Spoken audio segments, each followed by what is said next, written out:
پھر بریکیں لگنے کی تکلیف دہ آوازیں سنائی دیں اور اس کے سامنے سے گزرنے والی ریل گاڑی کی رفتار سست پڑنے لگی۔ اسی لمحے اسے ایسا لگا جیسے اس کے پیچھے کوئی چیز روشن ہوئی ہو۔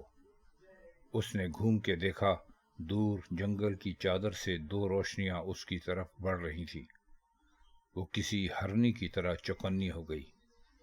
یقیناً رحمت شاہ کے بارے میں انہیں پتہ چل گیا تھا اور وہ میری تلاش میں ہیں۔ یہ رحمت شاہ کے آدمی ہی ہو سکتے ہیں۔ اب ٹرین عین اس کے سامنے رک گئی تھی۔ 2 ڈبوں کے بعد یہ ٹرین ختم ہو جاتی تھی۔ گارڈ کے ڈبے سے ایک آدمی نے لالٹین دکھائی اور جب ٹرین نہ چلی تو وہ ڈرائیور کو ایک گندی گالی دے کے لائنوں پہ روشنی کرتا تیزی سے انجن کی طرف چل دیا۔ لالا نے گھوم کے دیکھا، دونوں روشنیاں اب کافی قریب تھیں اور سرسوں کے کھیتوں کے عین بیچ سے گزر رہی تھیں۔ اس کا مطلب یہ تھا کہ اس کار یا جیپ میں جو بھی سوار تھے وہ علاقے کے تکڑے لوگ تھے یا پھر ان کی اپنی فصل تھی جسے وہ اتنی بے خوفی سے اجاڑ رہے تھے۔ پھر لالا نے کتوں کے بھونکنے کی آوازیں سنی۔ وہ کانپ گئی۔ وہ کتے لے کے اس کی تلاش میں نکلے تھے۔ جیپ یا کار کی روشنیاں اب ایک جگہ رک گئی تھیں، پھر بتیاں بجھا دی گئیں۔ لالا جانتی تھی کہ وہ کتوں کو نیچے اتار رہے تھے۔ اس نے اپنے سامنے دیکھا، گارڈ بڑبڑاتا ہوا اپنے ڈبے کی طرف جا رہا تھا۔ گارڈ کو کسی چیز سے ٹھوکر لگی اور اس نے کسی کو ماں کی ہوائی گالی دی اور پھدک کے اپنے ڈبے میں چڑھ گیا۔ ساتھ ہی اس کی سیٹی کی تیز آواز جنگل میں پھیلی اور اس نے سب شیشے والی لالٹین ہاتھ لمبا کر کے ہوا میں لہرائی۔ ٹرین چل پڑی تھی اور لالا بریکیں ڈھیلے ہونے کی آواز سن سکتی تھی۔ اس نے اپنے پیچھے کتوں کی مہیب آوازیں سنی جو قریب سے قریب تر ہو رہی تھیں۔ وہ اپنی جگہ سے نکلی۔ ٹرین اس سے کوئی 10 فٹ کے فاصلے پر رہی ہوگی۔ اسے کم از کم یہ اطمینان تو ضرور تھا کہ اس کے تعاقب میں آنے والی گاڑی کے لوگ اسے فصل کی وجہ سے نہیں دیکھ پائیں گے۔ وہ ریلوے لائن کے ساتھ ساتھ ہاتھ بڑھائے بھاگنے لگی۔ اس نے ٹھنڈے لوہے کو پکڑا تو ٹرین کی رفتار مزید تیز ہو گئی۔ لالا کی قسمت اچھی تھی کہ جو اسے اس مرحلے پر ٹھوکر نہیں لگی، ورنہ وہ سیدھی چلتی ٹرین کے نیچے گر جاتی۔ اس نے اپنے جسم کو تولا اور چلتی ٹرین کے ساتھ چمٹ گئی۔ اس کو اسی لمحے ایسا لگا جیسے کسی نے اس کی شلوار کا پائچہ پکڑ لیا ہو۔ اس نے خود کو ڈبے کے ساتھ مضبوطی سے لگائے ہوئے نیچے دیکھا۔ ایک قداور کتا ٹرین کے ساتھ بھاگ رہا تھا اور اسی نے لالا کی شلوار کا پائچہ پکڑ رکھا تھا، لیکن کتا پھر ٹرین کی رفتار کا ساتھ نہ دے سکا یا کسی چیز سے ٹکرایا اور لالا کی شلوار کا پائچہ اس کی گرفت سے آزاد ہو گیا۔ لالا نے اس کی آخری جھلک ایک تیزی سے غائب ہوتے ہوئے ہیولے کی صورت دیکھی۔ اسے سامنے سے شدت کی ہوا تنگ کر رہی تھی اور دھول اس کی آنکھوں میں چبھ رہی تھی۔ اس کے سموچے بدن کا بوجھ اس کے دونوں ہاتھوں پر تھا۔ اس نے اندھیرے میں دیکھنے کی کوشش کی اور کھلے ڈبے میں کسی وجہ سے پوری طرح بند نہ ہو جانے والا لوہے کا وہ سریا اس کے ہاتھ میں آ گیا جسے دروازہ بند کر کے درمیان میں پھنسا دیا جاتا ہے۔ لالا نے لمحہ بھر کو خود کو تولا اور زور لگا کر اپنی ایک ٹانگ پوری پھیلا کے لوہے کے سریے کے ساتھ اڑا دی۔ اب اس کے ہاتھوں کا بوجھ کچھ کم ہو گیا تھا۔ اس نے ٹانگ اور ہاتھوں کے ملا کر زور لگایا اور دوسرے ہی لمحے وہ بجری کے ڈھیر پر چاروں ہاتھ پیر پھیلائے پڑی گہرے گہرے سانس لے رہی تھی۔ اس کا بدن بے طرح دکھ رہا تھا۔ آسمان پر چاند اس کے ساتھ ساتھ بھاگ رہا تھا۔ لالا کو اپنے حواس درست کرنے میں 10 منٹ لگے تھے۔ اس نے اٹھ کر اپنے چاروں طرف دیکھا۔ چلتی ریل گاڑی کے اس کھلے ڈبے میں باریک بجری لدی ہوئی تھی۔ اس کے سامنے ایک ایسا ڈبہ تھا جو چاروں طرف سے بند تھا اور سامنے سے آنے والی ہوا سے بچاؤ کا ایک بڑا سبب بھی۔ لیکن دو طرف سے لگنے والی ہوا پھر بھی تیز تھی۔ ہر سو اندھیرا تھا اور سوائے گاڑی کے پہیوں کے ڈوب ڈوب ڈوب ڈوب اور ہوا کے تیز شور کے سوا کچھ سنائی نہیں دے رہا تھا۔ وہ نہیں جانتی تھی وہ کہاں تھی۔ وہ صرف نیم تاریکی میں تیزی سے بھاگتے ہوئے درخت اور دور سے دکھائی دینے والے کسی گھر کی روشنی دیکھ سکتی تھی۔ پھر ٹرین کی رفتار سست پڑی، لالا چوکنی ہو گئی۔ پھر اسے پانی کی وہ بڑی ٹنکی دور سے دکھائی دی جس کی دیواروں کے ساتھ روشنیاں لگی ہوئی تھیں۔ یہ ٹنکی تو اس اسٹیشن کی ہے جو ہمارے گاؤں کے ساتھ لگتا ہے، لالا نے سوچا۔ تو کیا وہ ایک لمبا چکر لگا کے پھر اپنے ہی گاؤں کے اسٹیشن پر واپس پہنچ گئی تھی؟ پھر ایک خدشہ ایک خاموش سانپ کی طرح اس کے ذہن نے سرسرایا۔ ہو سکتا ہے اب تک اس کے شاہ رحمت کے ساتھ کیے ہوئے سلوک کی خبر سردار سلطان کو مل گئی ہو اور اس نے اسے تلاش کرنے کو اپنے آدمی ہر طرف لگا دیے ہوں۔ ہو سکتا ہے کوئی ادھر بھی آ نکلے۔ یہ سب اس نے بڑی تیزی سے سوچا اور چھپنے کی جگہ تلاش کرنے لگی، لیکن یہ ایک کھلا ڈبہ تھا اور اس میں بیٹھی لالا کسی اندھے کو بھی دور سے دکھائی دے سکتی تھی۔ ٹرین ابھی اسٹیشن میں داخل نہیں ہوئی تھی، یہ مال گاڑی تھی اور اسے کسی مسافر گاڑی کے گزارنے کے بعد ہی آگے جانے کی اجازت مل سکتی تھی۔ لالا نے دونوں ہاتھوں سے بجری اٹھا کر پھینکنی شروع کی۔ وہ بالکل وحشیوں کے سے انداز میں کام کر رہی تھی۔ جب ٹرین اسٹیشن کی حدود سے باہر اندھیرے میں رکی تو لالا اتنا بڑا گڑھا بنا چکی تھی جس میں وہ بآسانی چھپ سکتی تھی۔ یہاں اسے کوئی نہیں دیکھ سکتا تھا، وہ اندھیرے میں تھی۔ اسے روشن پلیٹ فارم صاف دکھائی دے رہا تھا۔ دو فقیر جو قریب قریب سوئے ہوئے تھے اور ایک اونگتا کھوکھے والا گارڈ اور اسٹیشن ماسٹر جو قریب قریب کھڑے سگریٹ پیتے ہوئے باتیں کر رہے تھے۔ پھر لالوں کو وہ تینوں نظر آ گئے، خارو، حنیف اور شاہدی۔ لالا کاگ گئی۔ وہ تینوں سردار سلطان کے پالتو خاص بدماش تھے۔ لالا انہیں اچھی طرح پہچانتی تھی۔ وہ تینوں کئی ضلعوں کی پولیس کو مطلوب تھے اور اس وقت اسٹیشن پر ان کی موجودگی کی صرف ایک ہی وجہ ہو سکتی تھی کہ وہ کسی کی تلاش میں تھے۔ اسٹیشن ماسٹر اور گارڈ انہیں دیکھ کر خاموش ہو گئے۔ حنیف نے اسٹیشن ماسٹر کے قریب جا کر کچھ کہا۔ اسٹیشن ماسٹر نے نفی میں سر ہلایا اور جواب دیا۔ پھر اس نے ٹرین کی طرف اشارہ کیا۔ تینوں انجن کی طرف چلے گئے۔ لالا ڈبے میں اپنے بنائے ہوئے گڑھے میں دبک گئی۔ اس کی رانیں اس کے پیٹ کے ساتھ لگی ہوئی تھیں اور دل دھک دھک کر رہا تھا، چہرہ پسینے سے تر تھا۔ پھر باتیں کرنے کی آواز سنائی دی۔ کوئی اس کے ڈبے کے عین سامنے کھڑا تھا۔